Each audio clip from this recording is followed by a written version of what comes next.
So in 2011, I was diagnosed with predominant Hodgkin's lymphoma, which has a diagnosis rate of 1 in 10 million.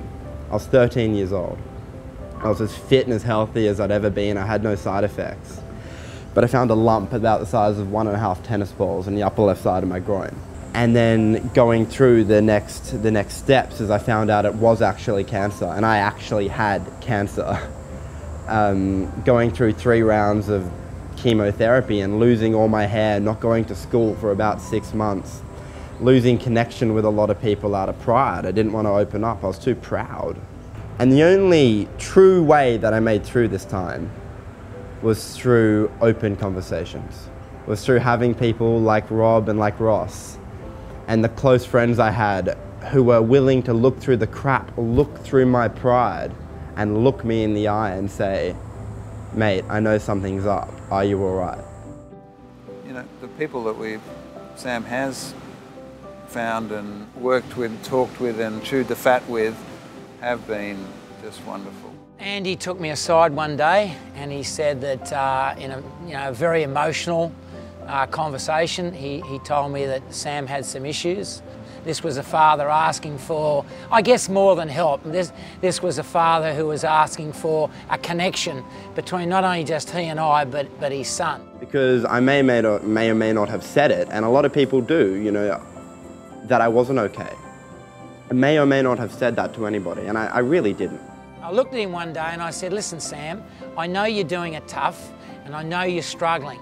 But you've got the mindset, you've got the enthusiasm, and you've got the energy levels that will get you where you want to be. There were times when the body language wasn't great, and there were times when I thought, uh-oh, we're going to have to work a little bit harder today, not physically, but emotionally. Warrior is the ultimate alpha male.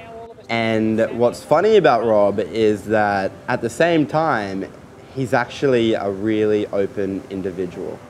And at that stage, I think he was sad. I think he was scared. I think there was probably a degree of loneliness there as well. Yeah, Ross is a very peaceful person. He's open, and you just feel like you belong.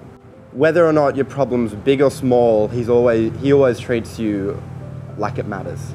I'm so glad that quite a few people asked Sam if he was okay. Absolutely. Because I think it was a very important part of his recovery and helping him get through that because difficult depression time.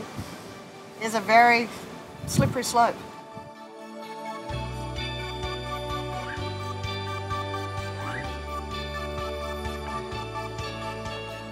Are you okay is probably one of the most important messages that I think we could get out to anybody in the world.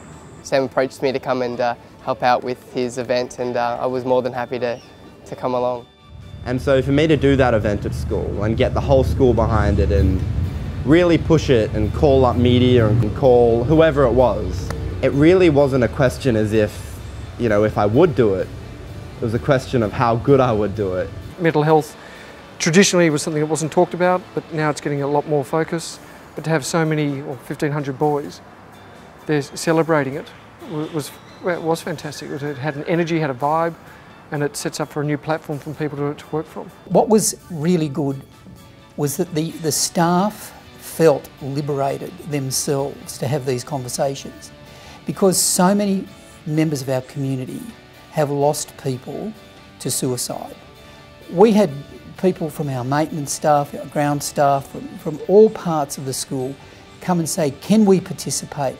And it wasn't assembly, and you didn't feel that stigma about it. People were open and receptive to it, and it was a festival. It really opened my eyes to help me feel the need to talk to more people if I'm feeling down, or to lend an ear to people if they ever need sort of things. I think and I hope that Sam is representative of a new generation that's going to come through with boldness and preparedness to say, can we sweep away all these layers of pretense that's there in our community? Can we start to really be honest with each other? And that's what I hope is happening in our young boys here.